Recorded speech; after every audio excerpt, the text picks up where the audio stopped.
गति में हमने कहा कि ये जो एक नियत बिंदु है, पहले हम यहाँ बिंदु ए पर थे, अब यहाँ बिंदु बी पर आ गए, तो ये वाला जो बीच वाला खंड है ये गति का सबसे महत्वपूर्ण भाग है। क्योंकि बच्चों अगर इसको आप नहीं ध्यान देते हो तो आप प्रमाणित ही नहीं कर पाओगे कि आपका स्थान परिवर्तन हुआ है। यही बताता है कि आप में स्थान परिवर्तन हुआ है, क्योंकि कहोगे सर पहले इसके राइट में थे अब लेफ्ट में है।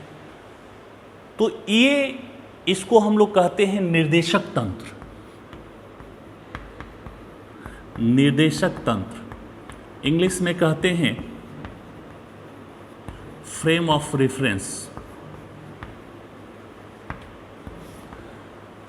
ये गति का सबसे महत्वपूर्ण भाग है, फ्रेम ऑफ रेफरेंस।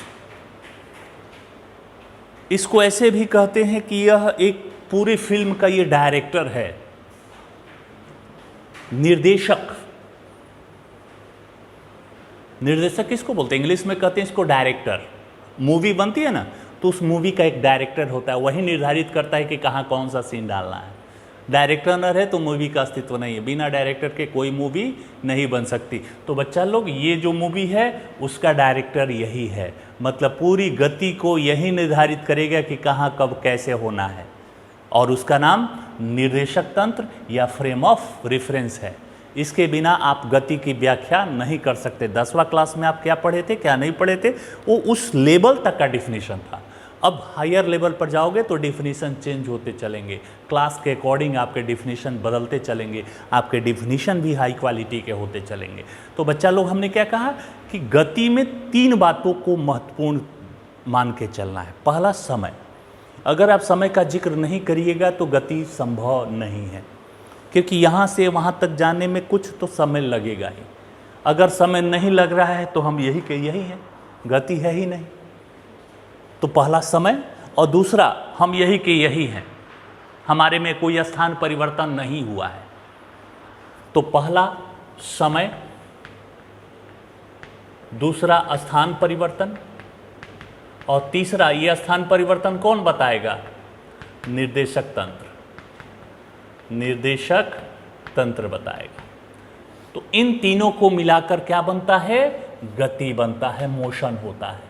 अब इन तीनों को मिलाकर गति की डिफिनीशन, आप एग्जाम्पल पर आइए। हम यहाँ से चलकर यहाँ तक आ गए, 1 सेकंड समय लगा। समय कितना लगा? 1 सेकंड। समय की व्याख्या हो गई। स्थान परिवर्तन, यह रेखा, इस रेखा के पहले इधर थे हम बिंदु ए पर, और 1 सेकंड बाद यहाँ आ गए बिंदु बी पर। हमारी स्थान परिवर्तन को भी देखते रहो, जो हम स्थान परिवर्तन कर रहे हैं। पहले कहाँ थे? यहाँ बिंदु ए पर थे। अब 1 सेकंड बाद कहाँ आ गए? बिंदु बी पर है। तो बताओ स्थान परिवर्तन हुआ ना? बिल्कुल। और स्थान परिवर्तन इस निर्देशक फ्रेम के अकॉर्डिंग हुआ। यही डायरेक्टर है पूरे हमारी गति का। अगर इसको हटा दो तो हम कहोगे कि ए से बी पर, क्या प्रमाण है कि ए से बी पर आ गए? तो कहोगे ना कि पहले इसके इधर थे अब इसके इधर, मतलब इसकी बातों की व्याख्या करनी पड़ेगी आपको, तभी गति आपका कंप्लीट होगा। 10th क्लास में तो यही डिफिनीशन था कि यदि कोई वस्तु समय के साथ स्थान परिवर्तन करती हैं तो वह गति में कहलाती है। तो बच्चा लोग थोड़ा ध्यान दो, समय के साथ स्थान परिवर्तन एक नियत बिंदु के सापेक्ष होना चाहिए। एक ये जो पॉइंट है इसके रिस्पेक्ट में होना चाहिए। बिना इसके रिस्पेक्ट में आपकी गति की व्याख्या नहीं की जा सकती, वो गति आपकी अधूरी मानी जाएगी। तो गति क्या है? तो इन तीनों को जोड़कर परिभाषा बताओगे। क्या बताएंगे?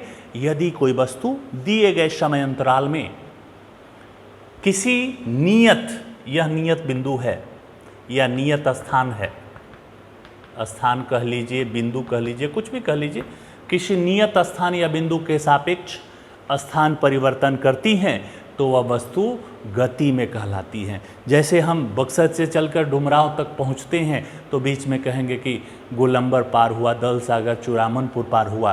तो ये जो स्थान है दल सागर चूड़ामनपुर, यह फ्रेम ऑफ रेफरेंस निर्देशक तंत्र का काम करेंगे। ये आपके पूरी गति को निर्धारित करेंगे, पूरी गति की व्याख्या यही करेंगे।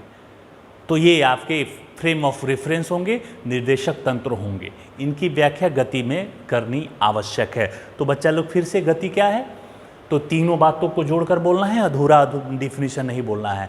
कि यदि कोई वस्तु दिए गए समय अंतराल में किसी नियत बिंदु के सापेक्ष स्थान परिवर्तन करती है तब वह गति में कहलाती हैं, और अगर स्थान परिवर्तन न करे तो गति में नहीं कहलाएंगी। मेरे तीनों बातों में कोई अधूरा है तो वह गति की इनकम्प्लीट डिफिनीशन होगा, कंप्लीट डिफिनीशन नहीं होगा।